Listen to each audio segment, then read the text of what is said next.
జై శ్రీకృష్ణం వందే జగద్గురుం. భగవద్గీత మకరందము 14వ అధ్యాయము గుణత్రయ విభాగయోగము 7వ శ్లోకము. రజో రాగాత్మకం విద్ధి తృష్ణాసజ్ఞ సముద్భవం తన్నిబధ్నాతి కౌంతేయ కర్మ సజ్ఞేన దేహినం. ఓ అర్జున, రజోగుణము దృశ్య విషయముల ఎడల ప్రీతిని కలుగజేయునదియు తృష్ణను కోరికను ఆసక్తిని కలుగజేయునదియు అని ఎరుంగుము. అయ్యది కర్మముల యందలి ఆసక్తి చేత కర్మ బంధము చేత ఆత్మను జీవుని లెస్సగా బంధించి వేయుచున్నది. లభింపని వస్తువులందలి అభిలాషయే తృష్ణ, లభించిన దాని యందలి అభిమానమే సంగము. ఈ తృష్ణా సంగముల రెండింటినీ రజోగుణము కలుగజేయుచున్నది. అనేక బాహ్యాడంబర కర్మల చేతను, విషయాసక్తి చేతను, ఖ్యాతినార్జించవలెనను ప్రయత్నముల చేతను, ఇంకను దృశ్య సంబంధములైన వివిధ క్రియాకలాపముల చేతను రజోగుణము జీవుని బంధించి వైచుచున్నది. నిబధ్నాతి, సత్వగుణమును గూర్చి చెప్పునప్పుడు బధ్నాతి అని చెప్పి రజోగుణ తమో గుణములను వర్ణించునప్పుడు నిబధ్నాతి అని పేర్కొనుట గమనింపదగినది. రజోగుణ తమో గుణములు జీవుని లెస్సగా బంధించి వేయునని భావము. రజోగుణమెట్టిది దృశ్య విషయములపై ప్రీతిని కలుగజేయునది, తృష్ణను కోరికను ఆసక్తిని జనింపజేయునది. అది ఏ ప్రకారము జీవుని బంధించుచున్నది. విషయాసక్తి చేతను కర్మ సంబంధము చేతను బంధించుచున్నది. కాబట్టి ఫలితాంశమేమి? బంధకర్మగు అట్టి రజోగుణమును ప్రయత్నపూర్వకంగా తొలగించుకొనవలెను. భగవద్గీత మకరందము 14వ అధ్యాయము గుణత్రయ విభాగయోగము 8వ శ్లోకము. తమస్తజ్ఞానజం విద్ధి మోహనం సర్వదేహినాం ప్రమాదాలస్య నిద్రాభిస్తన్నిబధ్నాతి భారత. ఓ అర్జున, తమో గుణము అజ్ఞానం వలన కలుగునదియు సమస్త ప్రాణులకును మోహమును అవివేకమును కలుగజేయునదియునని ఎరుంగుము. అయ్యది మరపు, పరాకు, సోమరితనము, నిద్ర మొదలగు వానిచే జీవుని లెస్సగా బంధించి వేయుచున్నది. తమో గుణము అజ్ఞాన జనితమైనది. అది జీవుని మోహపెట్టి అతనికి అవివేకమును కలుగజేసి సంసారమున బడవైచి బంధించుచున్నది.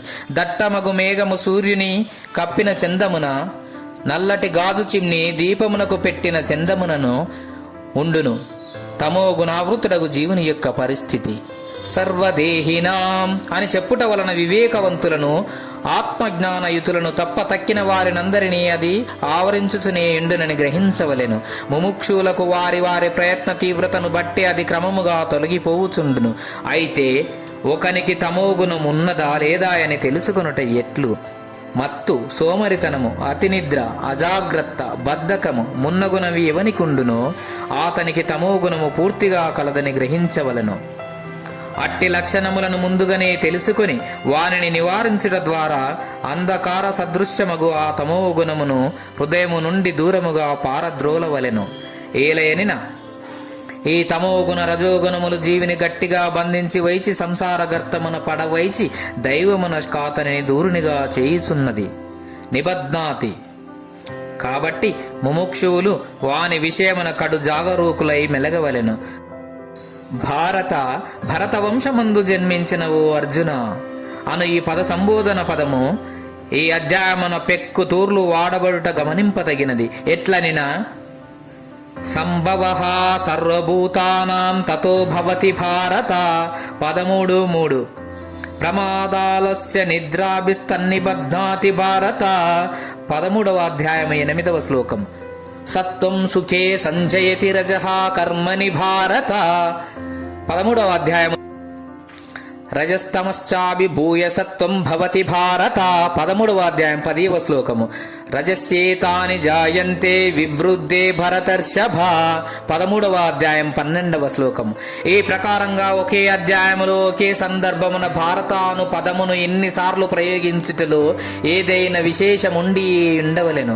అది ఏది అనినా భా అనగా ప్రకాశము, జ్ఞానము, అద్దాని యందు రతః ఆసక్తుడవు కమ్ము అని అర్థము. ఈ పదము ద్వారా అర్జునునకు సూచించబడుచున్నది.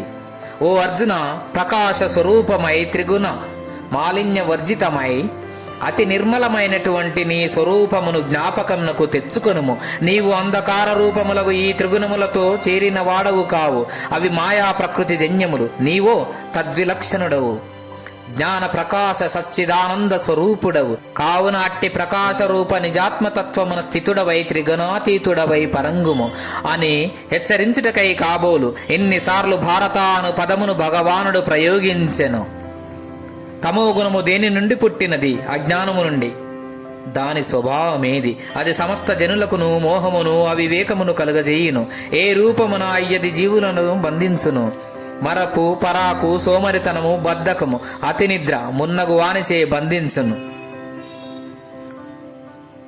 ఈ విధంగా 3 గుణములను గూర్చి భగవానుడు తెలిపియుండెను. భగవద్గీతామకరందము. జై శ్రీకృష్ణం వందే జగద్గురుం. గీతాచార్యులు.